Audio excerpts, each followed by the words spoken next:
Firma e foto di gruppo. La nuova sanità veneta è pronta a partire. Con la firma da parte del governatore del Veneto Luca Zaia delle schede ospedaliere e la loro consegna alle USL, il piano sociosanitario diventa a tutti gli effetti operativo. Schede attese da tempo e oggetto nei mesi scorsi di fuga di notizie allarmanti su possibili tagli. Molto spesso sono stati diffusi dati che erano dell'autentica spazzatura, dati mai peraltro usciti dalla regione, diffusi artatamente. Molte proteste non hanno avuto proprio senso di esistere se non quello per una sottolineatura dell'importanza degli ospedali. Giunta che ha continuato a lavorare e a limare in silenzio. Queste schede, questo nuovo progetto non parte dal presupposto di risparmiare, ma parte dal presupposto di fare ancora grande la nostra sanità.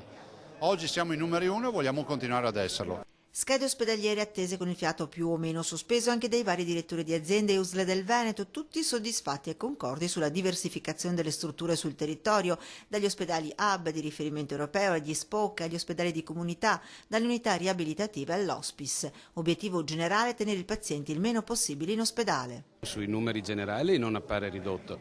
È chiaro che bisogna trasformare la rete e l'utilizzazione dei posti letto nel modo più coerente con le esigenze del paziente. Per l'ospedale di Padova, poi, come quello di Verona, un importante riconoscimento. È inquadrato come hub internazionale e nazionale della rete europea, adesso bisogna essere all'altezza di questo ruolo che ci è stato affidato. Una soddisfazione trasversale che in un modo o nell'altro riconosce alle varie entità territoriali un ruolo adeguato. Abbiamo con queste schede ridisegnato il sistema sia ospedaliero che territoriale, un sistema ospedaliero che riconosce nell'ospedale All'Angelo di Mestre il ruolo di ospedale provinciale, quindi un ospedale centrale per la provincia di Venezia, e per quanto riguarda l'ospedale civile invece di Venezia del centro storico viene riconosciuto un ruolo di ospedale di rete. Territori premiati perché hanno già da tempo dato vita ad una riorganizzazione sostanziale, come l'Alto Vicentino, dove già esiste l'ospedale unico. Questo è un territorio che ha già 2,5 posti letto per 1000 abitanti, quindi è già